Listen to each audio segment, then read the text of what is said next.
The bodies were found just after 3 p.m., ending a 15-hour long and cold search. Rescue personnel seal off and cover the removal of the 2 firemen killed in a tremendous blaze.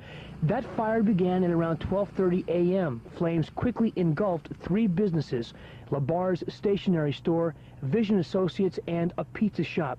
A city snowplow driver spotted the blaze and called the fire department. Within minutes, firefighters from the Pittston area arrived. 4 of them went into the LaBar store. Only 2 came out. 4 firemen went in, and whatever happened, whether the floor caved in, the roof caved in, it doesn't seem to know at this point, but 2 of them got out, and 2 of them are buried. Heavy equipment was brought in to aid in the search, as was a special rescue squad from Scranton, which dug through a basement area looking for the 2 firemen. You could see all afternoon them carrying in 2x4 wooden beams to brace tons of debris. Meanwhile, spectators, family members, and others watch and pray, getting support from Monsignor Philip Gray and Sister Daria. One of the lost firemen attended their church. Actually, can tell them very little. Words are inadequate at this moment, but we're just relying on our faith. We have just been with them just to show them that we're there in case they need us, just to be present. There are no words that we can say that is going to help them at this time. It's just our presence. Searchers were not only pained by severe cold, but also by the fact that they knew they were looking for 2 of their own. Well, it hurts. Makes you, think about what you're doing when you go in. Fortunately, we weren't in there, and they were, but makes you think,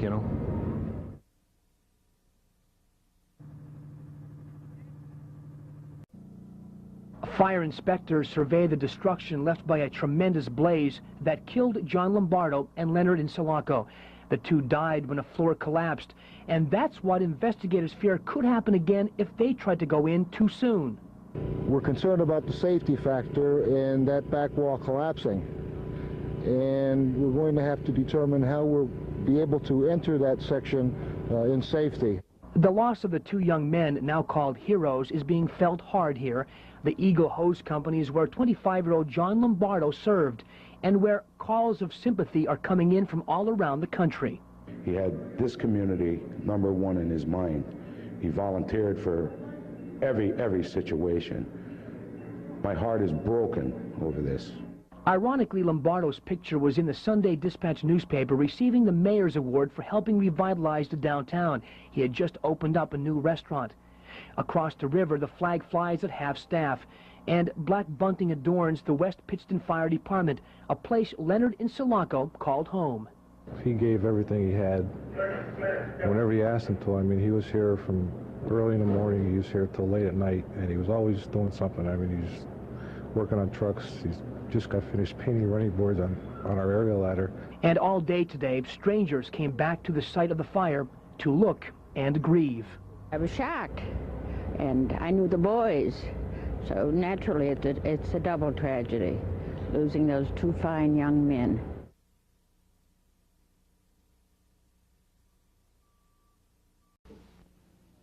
It's easy to see the pain, grief, and anguish on the face of Pittston Fire Chief Louis Calabrese, a man who has slept very little and who hasn't eaten at all ever since the deadly fire.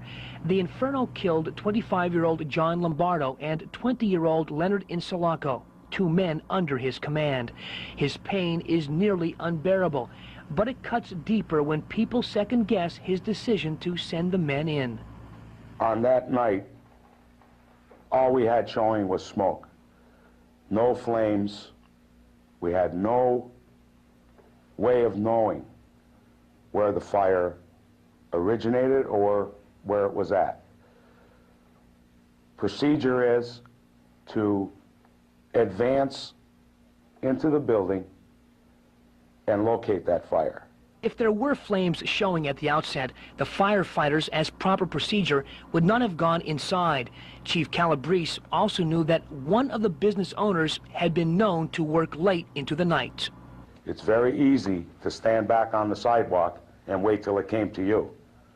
But that's not our job. Our job is to protect life and property. I heard someone say, well, the building was empty. It was a business, and the building was empty. We didn't know that. The chief added that the fallen men, especially John Lombardo, never would have entered if he thought it was too risky. Our main concern was to protect the property in the city of Pittston, and that's what we tried to do. My firefighters are heroes. You know, I can't say much more than that. My heart is broken. Andy Mahalchik, Eyewitness News, Luzerne County.